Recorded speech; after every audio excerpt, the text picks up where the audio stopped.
Si tu es ici, c'est que la féminité t'interpelle, t'interroge ou te passionne. Bienvenue sur le podcast Gynécopédie et Féminité. Ensemble, nous explorons ce qu'est la féminité dans toutes ses dimensions corporelles, émotionnelles, psychiques ou spirituelles.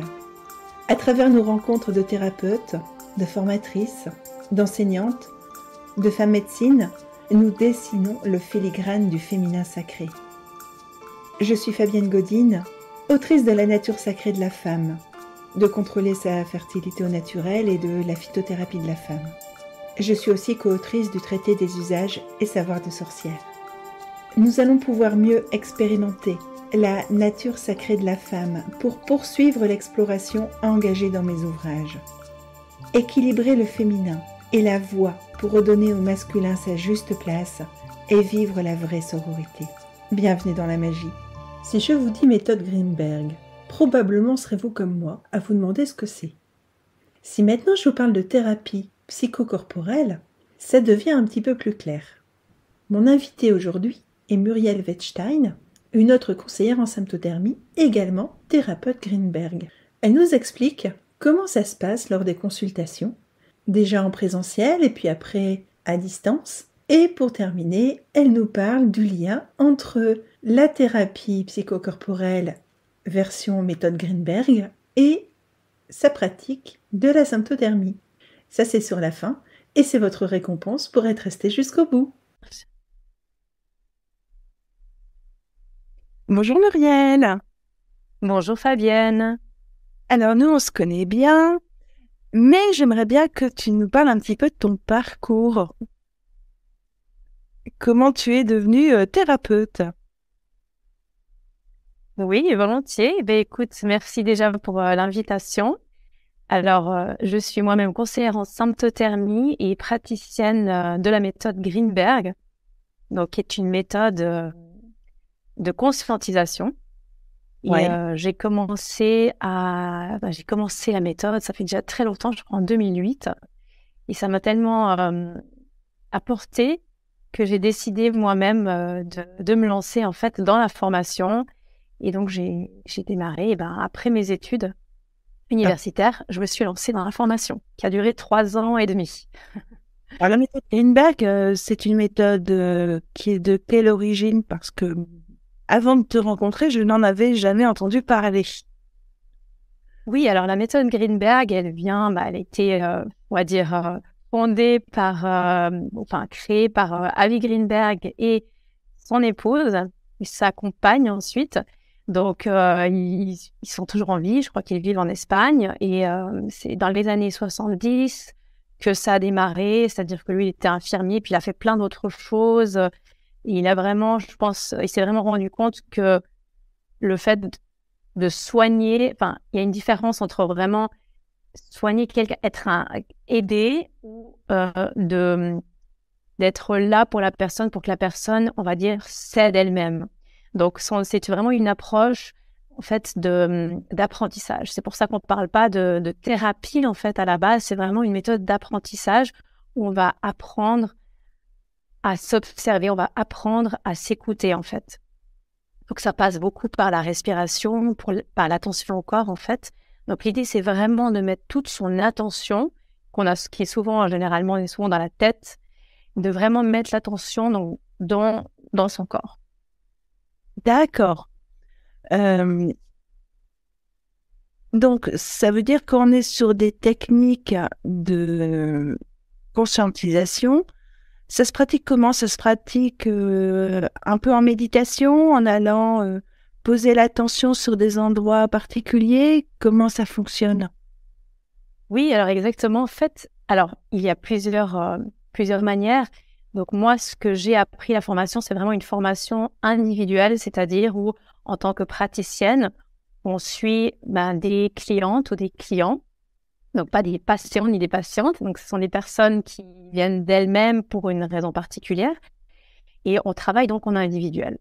Et ensuite, on va regarder quel est le but déjà de la personne. Donc elle peut venir pour des douleurs physiques, mais ça peut aussi être émotionnel, hein. Ça peut être aussi lié à un deuil, ça peut être du stress, une situation de stress. Donc ça va, c'est assez large parce qu'au final, ce qu'on regarde, c'est tout ce qui se passe dans le corps. Donc ce qui nous intéresse vraiment, c'est de voir comment la personne, elle gère en fait sa situation et quelle est sa manière de réagir. Par exemple, si typiquement on prend une douleur physique, on prend un exemple, des douleurs de règles, eh bien, il y aura certainement une réaction automatique à ces douleurs. Donc, ce qu'on va regarder en tant que praticienne, c'est déjà avec la personne, qu'est-ce qui se passe, quel est son niveau d'attention par rapport à cette partie du corps. Et on va travailler surtout avec la respiration. Donc, la plupart du temps, la personne, elle est allongée sur une table de massage. Et moi, je vais lui demander souvent de fermer ses yeux pour qu'elle soit vraiment concentrée et qu'elle soit peut-être pas distraite par la pièce. Mais après, c'est pas une interdiction, bien sûr, de garder les yeux ouverts. Et ensuite, en fait, avec mes mains, tout simplement comme un massage, je vais un peu guider la personne. Donc, c'est-à-dire que typiquement, si on travaille au niveau du bas-ventre, ce sera là que je vais peut-être l'idée, ce sera de mettre l'attention peut-être vers le bas du corps. Donc, ça va passer par du toucher, différentes formes de toucher. Donc, ça peut être au niveau musculaire, ça peut être au niveau du très, très doux, au niveau de la peau, ça peut être vraiment au niveau des os, quand on appuie plus sur l'os. Donc, il y a vraiment plusieurs manières. Donc, c'est pas l'idée uniquement de se détendre, bien entendu, ça peut être un but aussi pour quelqu'un qui n'arrive pas à se détendre, mais c'est vraiment l'idée d'amener en fait toute l'attention vers cette partie du corps pour que la personne se rende compte, mais en fait, est-ce que je ressens quelque chose? Qu'est-ce que je ressens? Et de vraiment, de se focaliser. Et ça passe beaucoup donc par le toucher, par les instructions. Donc, typiquement, je vais te demander maintenant de respirer de manière plus consciente vers le bas du ventre, parce qu'on peut respirer de manière très différente aussi. Donc, voilà, donc ça, c'est juste une idée de guider en fait la personne pour amener son attention quelque part. Et ensuite, on voit avec elle qui se passe en fait. En fonction de ses réactions, en fonction de ce qu'elle nous dit, en fait, on est en équipe, on travaille en équipe. Donc, moi, j'ai une idée de ce que je veux faire. On a un but, mais après, effectivement, pendant la séance, on travaille ensemble. D'accord. Oui, tu connais la destination et tu vas adapter le chemin au fur et à mesure de la séance. D'accord. Donc, c'est pas de la visualisation, c'est vraiment le toucher qui va amener l'attention aux endroits et tu vas poser des questions pour lui permettre d'exprimer ce qu'elle ressent. Oui. Et je suppose donc que la parole est libératrice. Tout à fait, mais alors ça dépend encore une fois des personnes. Ça veut dire avec certaines personnes, peut-être on va moins parler qu'avec d'autres. Ça dépend vraiment du but, etc.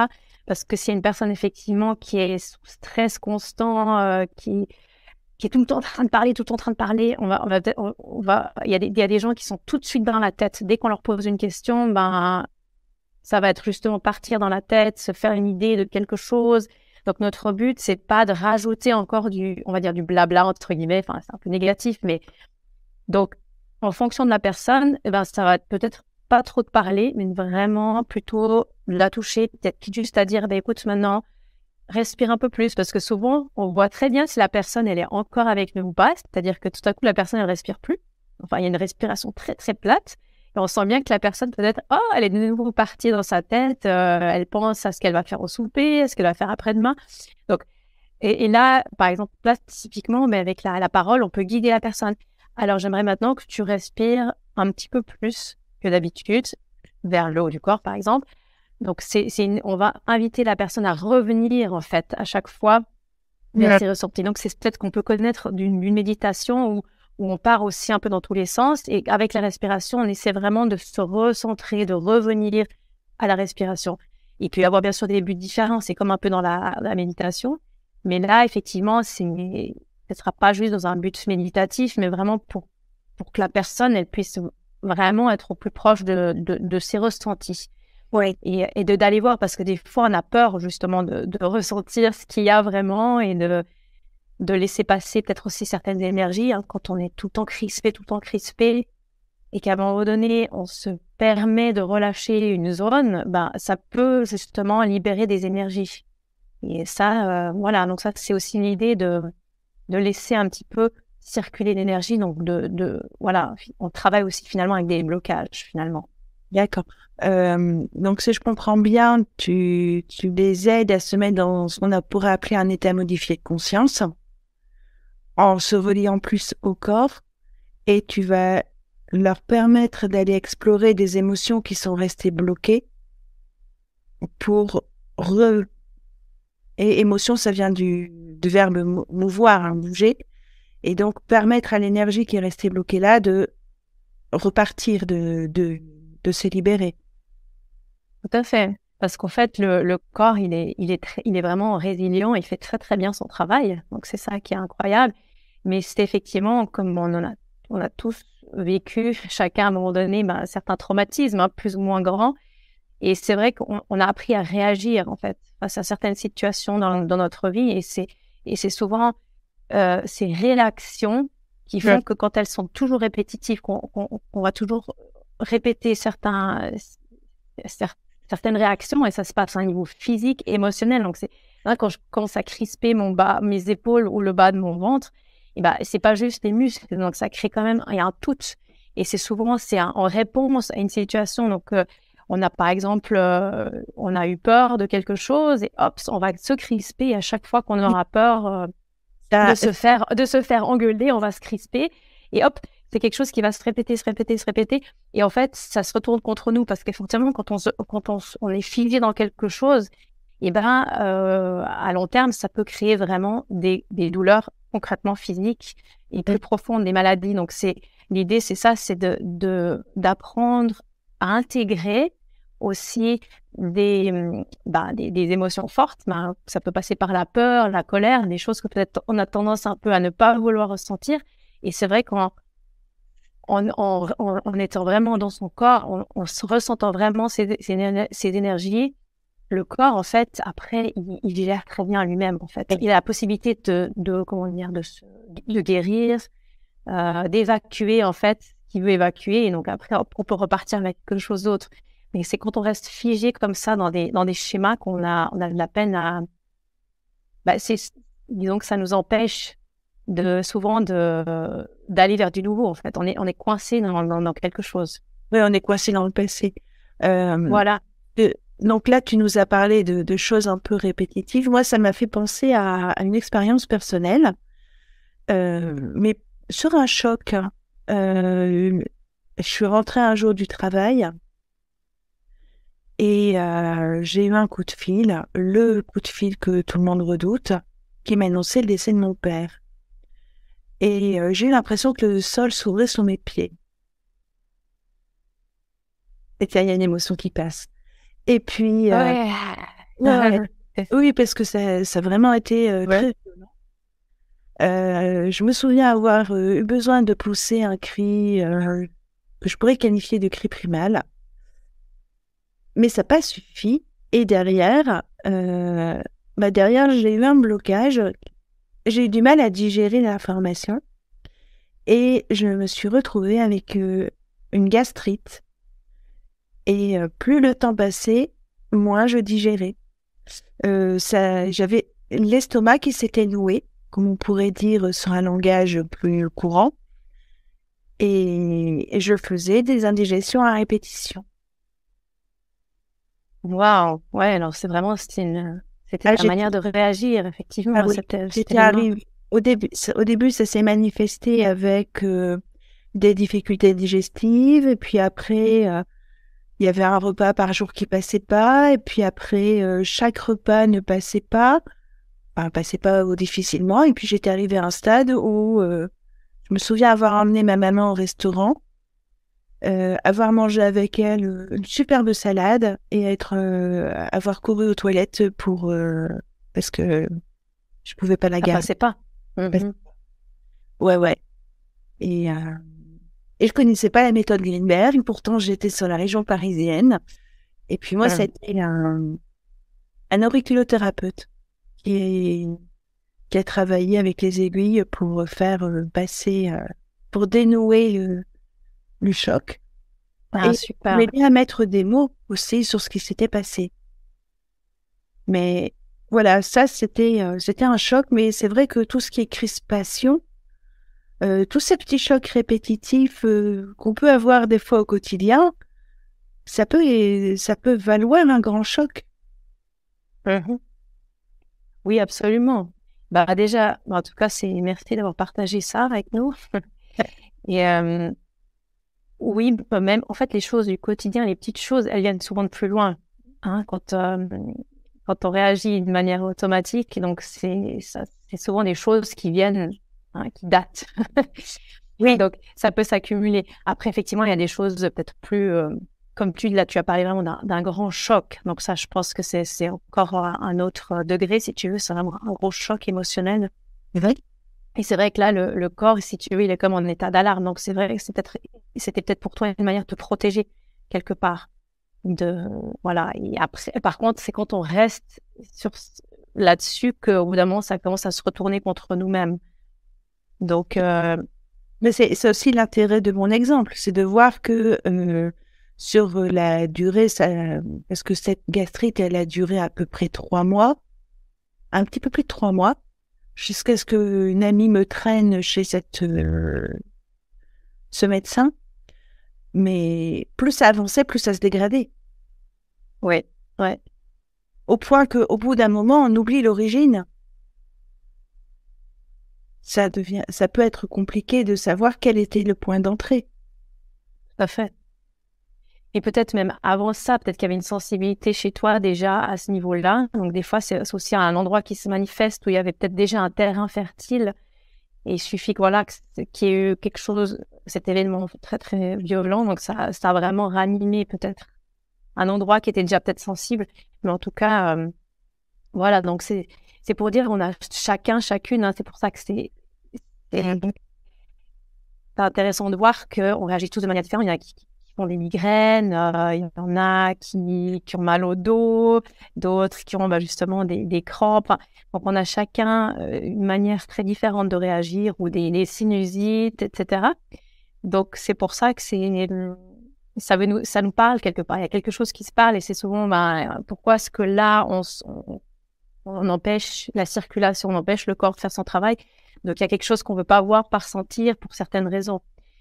Donc, l'idée là, c'est pas forcément de comprendre toujours avec la manière rationnelle. Pourquoi, le comment, parce que ça nous ramène de nouveau dans la tête, puis d'analyser. Donc, l'idée, c'est pas forcément d'analyser, c'est vraiment de repartir sur quelque chose. En fait, ça paraît compliqué peut-être maintenant, mais c'est très simple, en fait. Dans une séance, on est vraiment plus proche de la personne. C'est vraiment, voilà, respire, qu'est-ce que tu ressens? Et puis après, voilà, il peut y avoir des moments où c'est peut-être difficile de relâcher des neurones, mais après, on peut s'entraîner de plusieurs façons, hein, comme par exemple, typiquement, je donne un exemple pour les épaules, contracter l'épaule, hein, parce que des fois, on ne sait pas ce que ça veut dire être détendu. On dit, détends-toi, relâche-toi, qu'est-ce que ça veut dire? Donc, quand on se sent pas vraiment, on peut pas détendre quelque chose. Donc, l'idée, c'est vraiment déjà de sentir bien la zone. Ensuite, on peut se dire, oui, écoute, contracte ton épaule vraiment. Et maintenant, décontracte là, relâche l'effort pour vraiment voir la différence entre une épaule crispée et une épaule crispée. Tu vas faire contracter au maximum pour pouvoir derrière relâcher et que ça soit une vraie relaxation du secteur. Voilà, exactement. Ça peut être ça. Ça peut être si j'estime que c'est utile pour la personne parce qu'elle n'arrive vraiment pas à relâcher son épaule, ça peut être ça peut être une technique. Ou bien de faire résistance, de pousser contre quelqu'un. Donc, il y a vraiment plusieurs manières de faire en sorte que la personne, elle sente plus son corps. Ou quand on se dit complètement, on se sent complètement faible, etc. De travailler justement plus avec la résistance ou le mouvement, tout simplement. Il y a des gens qui sont un peu figés, disent, écoute, mais regarde, essaye maintenant de bouger un petit peu ton épaule, regarde ce qui se passe. Donc, il y a plusieurs manières d'être dans une séance, d'être avec la personne, mais je dirais que ça passe vraiment beaucoup par la description. Je laisse décrire la personne par des instructions très précises. Respire vers le bas-ventre, contracte, voilà, le bas de ton dos. Voilà, ce sont donc des instructions avec des instructions qui sont là pour guider la personne. Bon. Et la personne, l'idée, c'est vraiment que la personne soit avec moi, donc que j'ai aussi son intention pour voilà, pour qu'elle me dise ce qui se passe, qu'elle ressent, et qu'elle puisse aussi comment dire, notifier, réaliser elle-même les changements qui se passent dans son corps. Dire, ah bah ouais, bah, c'est moi qui ai réussi là à relâcher mes épaules. Je suis tout le temps crispée, je sais pas comment me détendre. Donc, de pas croire, ah bah oui, c'est là, elle qui m'a fait un massage, mes épaules sont relâchées, super. Donc, mais vraiment de dire, ah bah ouais, là, c'est moi, j'ai réussi en fait à relâcher tout ça. Et de D'accord. se dire, bah, c'est quelque chose qu'après, tu peux garder au quotidien. Donc, c'est quelque chose qu'on apprend dans la séance et qu'ensuite, on peut aussi pratiquer justement au quotidien. De se dire, ah bah ouais, tiens, là, je me rends compte effectivement que j'ai les épaules bien crispées. Et alors, aussi là, je peux bouger, je peux crisper mes épaules de manière consciente, les relâcher. J'ai plusieurs possibilités. Mais disons, je m'en rends compte en fait. D'accord. Donc, oui, tu donnes des exercices à faire que la personne derrière va acquérir et pourra réutiliser seule, sans toi. Exactement. Quelle est la plus belle chose qui te soit arrivée depuis tes débuts? Alors, la plus belle chose, je pense que c'était, tu dis donc pour moi en tant que praticienne de la méthode? Comme tu veux. Alors, bon, déjà, peut-être moi en tant que praticienne, c'est vraiment la proximité avec la personne, c'est vraiment d'être comme ça, très très proche de la personne en fait. Il y a quelque chose où on est on partage une certaine intimité, et ça, je trouve quand même super parce que c'est vraiment, ça se passe à un niveau très subtil, et ça, j'aime beaucoup cette intimité et le partage. Donc, parce qu'on est là, on se sent. Donc, moi, en tant que praticienne, l'idée, c'est aussi vraiment de sentir la personne dans ce côté de toucher quelqu'un et d'être touché. Et que la personne, elle va me toucher aussi, en fait, par sa présence. Et ce que je trouve, une expérience que j'avais trouvé vraiment beaucoup touchée aussi, c'était avec une cliente qui avait extrêmement de douleur, justement, dans ses épaules et au niveau des bras aussi, vraiment des douleurs. Ça l'empêchait même presque de travailler tellement elle était mal à cause de ça, et ne trouvait pas un moyen vraiment d'être mieux, en fait. Après quelques séances, c'était vraiment incroyable de voir comment ça, ces douleurs, elle a réussi en fait, ces douleurs se sont, on va dire, évaporées, entre guillemets, et qu'elle a vraiment elle a vraiment pu relâcher une tension qu'elle avait dans ses épaules. Et ça, bien sûr que ça crée beaucoup d'émotions, c'est encore à beaucoup de travailler, comme on appelle ça. Et c'était génial de voir à quel point elle a pu se libérer en fait d'une douleur très très forte qu'elle avait. Et ça, j'ai pu le vivre plusieurs fois, donc ça, c'est vraiment quelque chose qui, pour moi, m'a beaucoup touchée, en fait, de voir que la douleur, c'est aussi un guide quelque part. Donc, elle est là, elle nous montre quelque chose, elle aimerait aussi être vue, être regardée, être touchée. Donc, là, je parle d'une douleur physique, mais ça peut être vraiment aussi émotionnel. Et d'aller la toucher, d'aller la voir, et de voir comment est-ce qu'on peut relâcher, justement, la laisser, relâcher, en fait, peut-être toutes des tensions qu'il y a autour. Et ce qui permet vraiment parfois, dans le meilleur des cas, de se libérer totalement d'une douleur chronique. D'accord. Donc ça, j'ai trouvé très... Ouais. Quelle est la chose, le point que les femmes que tu peux accompagner en symptothermie, en tout cas sur la découverte de leur corps, ne réalisent pas de ton expérience? Alors, C'est du mal à réaliser. Alors, oui, les femmes en symptothermie, je pense que ça va peut-être un petit peu plus loin que juste une observation. Voilà, je me suis observée en externe. C'est quelque chose de très mécanique, entre guillemets. C'est vrai que ça va beaucoup plus loin parce qu'il y a vraiment, il y a tout le féminin, il y a toute cette puissance derrière. Et quand même, chez toutes les femmes, on va dire le bas-ventre, notre utérus, c'est quand même une force énorme. Et il y a aussi une force de créativité, de confiance en nous. Donc, c'est clair que si on a tendance à être très crispé ou à ne pas vouloir ressentir cette zone, ça nous coupe, en fait. Ça nous coupe aussi. de notre force. Et donc, je pense que c'est ça qui est intéressant d'être en symptothermie, où moi, je pense que de rajouter en plus cette conscience corporelle, donc vraiment d'aller aussi vraiment plus partir dans le ressenti, de vraiment bien découvrir cette zone, ça permet encore plus de découvrir, en fait, son corps. Au-delà de j'observe mon cycle, je connais les phases fertiles et infertiles, ouais, c'est super, mais ça permet peut-être encore plus d'aller vraiment ressentir ce qui se passe et ce dont on a besoin. Voilà. Donc, ça permet. Je te pose la question parce que je sais que ça t'arrive de marier en fait ces deux compétences en symptothermie et en méthode Lindbergh avec certaines de tes clientes.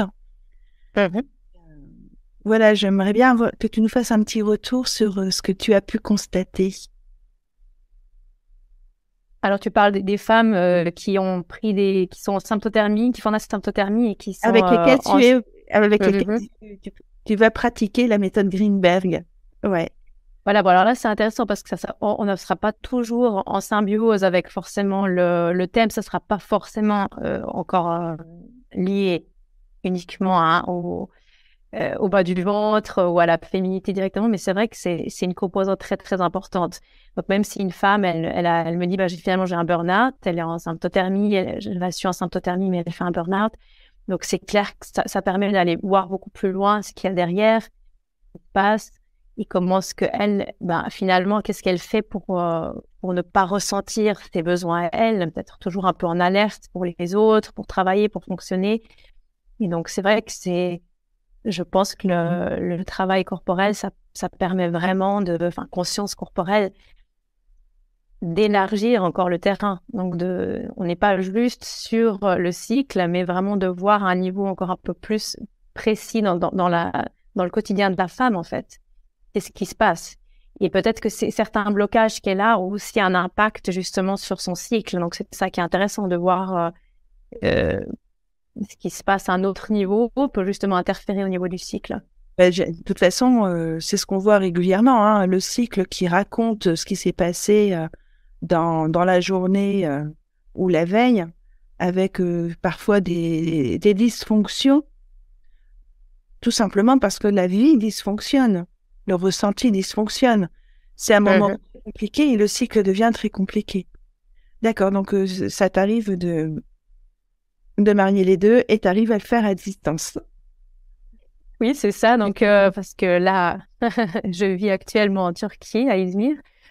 Et donc, j'ai des personnes sur place, bien entendu. Et par contre, je propose aussi des séances en ligne, donc via Zoom généralement. Ce qui est différent parce que du coup, là, je vais pas pouvoir toucher la personne avec mes mains. Donc, c'est clair que c'est très différent. Mais ce qui est intéressant, c'est-à-dire que ça va se passer de la manière suivante. Donc, on a d'abord, si on se connaît pas, on va prendre le temps de se connaître. Ensuite, je vais expliquer comment ça va se dérouler. Donc, là, il y a un petit moment où on va prendre connaissance. J'ai besoin de savoir s'il y a eu des événements importants ou des accidents, des choses comme ça. Et ensuite, la séance aura lieu généralement aussi couchée. Donc, l'idéal, c'est d'avoir l'ordinateur pas très loin d'un canapé ou d'un lit. En tout cas, pour que la personne puisse bien m'entendre. Et puis, ensuite, je vais en fait la guider. Donc, ce sera surtout des instructions. D'accord. Et ce qui est intéressant, c'est que ça permet vraiment à la personne de se responsabiliser parce que c'est elle qui va vraiment tout faire. Donc, parce que quand on est touché par quelqu'un, ce qui est génial, c'est évidemment, on sent l'autre aussi. Donc, c'est ça que moi, j'aime personnellement beaucoup. Mais effectivement, par la parole aussi, on peut toucher. On touche aussi par la parole. Et en donnant des instructions précises, ça permet aussi à la personne de faire le travail elle-même, entre guillemets, de mettre son attention où il faut. Et moi, je suis là pour contenir, en fait. Donc, je reste là, bien entendu. Et à la fin de la séance, il y a toujours un moment, à peu près 5 à 10 minutes, où la personne va se reposer. Donc, peu importe si c'est en présentiel ou en ligne. Donc, c'est une idée, c'est vraiment de digérer ce qui a été vécu pendant la séance, de se reposer vraiment. Donc, et après, voilà, donc ça se termine. Donc, oui, effectivement, c'est possible aussi en ligne. Est-ce que ça doit être un beau défi de passer du présentiel où c'est toi qui touches en ligne où tu donnes des instructions précises sur la profondeur du toucher, les endroits à toucher, les respirations, les types de respiration. Ça doit être un sacré défi. Totalement, ouais, c'était vraiment un saut pour moi. Mais c'est vrai qu'avec la pandémie, tout ça, c'est un petit peu quelque chose qui s'est développé, hein, beaucoup sur les choses en ligne.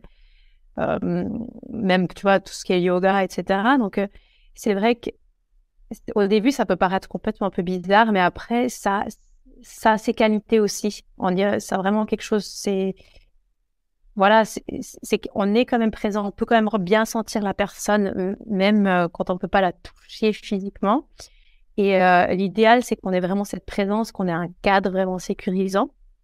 Et après, ben, la personne, ce sera peut-être entre guillemets un petit peu plus passif, mais ça va vraiment permettre à la personne de se responsabiliser parce qu'elle-même, elle va pas forcément devoir se toucher elle-même, hein. Si elle veut, elle peut le faire, mais c'est-à-dire que c'est vraiment la guider. Donc, voilà. Conscience de ce qui se passe au niveau de tes épaules, comment est-ce qu'elles sont, etc. Donc, voilà, ça va permettre vraiment de guider et à la personne elle-même d'essayer de voir ce qu'elle ressent. Donc, là aussi, on doit être une bonne équipe. C'est clair on travaille toujours en équipe. Donc ça, c'est le défi que tu as relevé. Et c'est quoi le prochain? Le prochain. Un défi, oui, pour l'année qui vient. Le défi pour l'année qui vient, ça risque d'être un déménagement, donc dans un autre lieu de vie. Et là, je pense que ça va être de relier un petit peu tout ça. Donc, je pense qu'il y a quelque chose, il y a une part de nouveau, donc je ne sais pas. Et je pense que ça, c'est un défi de pas savoir toujours ce qui va se passer, de pas toujours de pas toujours prévoir. Donc, il y a une part d'inconnu qui me fait, bien sûr, ça fait peur, mais en même temps, je sais que c'est comme ça, avec la peur, il faut surfer sur la vague de la peur. Et en même temps, moi, j'ai vraiment envie donc encore plus combiner la symptothermie avec justement le travail, la conscience corporelle. Donc, parce que là, c'est vrai que j'en fais surtout en ligne, puisque j'ai un public plutôt francophone. Et si je me retrouve effectivement plutôt dans une zone francophone ou germanophone, mais j'aurais vraiment envie d'agrandir ça, donc de développer encore plus. D'accord. Tu parles la combinaison des deux. Tu parles combien de langues? Je parle combien de langues? Bon, après, ça dépend du niveau. De manière bien, vraiment, j'ai le français, allemand, anglais, italien et turc. Après, voilà, j'ai appris d'autres langues à l'université, mais je peux pas dire que tu les pratiques plus suffisamment. Je les pratique plus suffisamment, donc ça reste. Je comprends, voilà, mais pour m'exprimer, c'est plus difficile. Donc voilà. D'accord. Donc 5 langues pour ta pratique professionnelle. Et personnelle. Voilà. Donc donc c'est pour ça que je me réjouis toujours. Enfin, pour moi, je fais un grand plaisir d'accueillir des gens vraiment d'horizons très différents, qui parlent plusieurs langues, qui viennent de contextes culturels aussi très différents. Donc ça aussi, c'est bien que tu le dises, ça m'intéresse. Je souhaite aussi continuer à développer ça.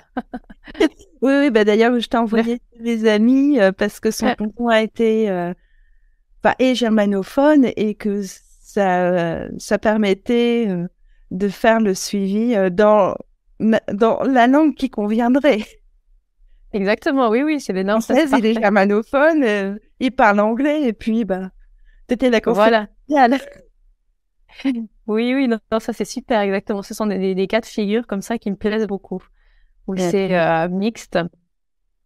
Donc, je pense que je vais continuer comme ça, en tout cas, et je pense qu'il y a encore beaucoup de choses à développer. Après, c'est vrai que moi, ce qui m'intéresse aussi, peut-être, c'est justement tout ce qui est un peu travail sur les traumatismes.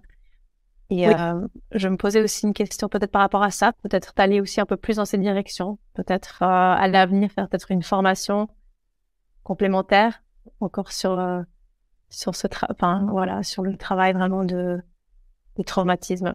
Donc c'est aussi un domaine qui m'intéresse. Alors à voir. La conscience corporelle, quand il y a des traumatismes, il y a pas mal de travail. Et au niveau de nos clientes, en symptothermie, on en a quand même beaucoup qui ont un féminin qui a été vraiment blessé. Absolument. C'est sûr que ce genre d'outil a toute sa légitimité pour un thérapeute en conscience corporelle. Ou une enseignante, peut-être pas si thérapeute. Voilà, exactement, enseignante.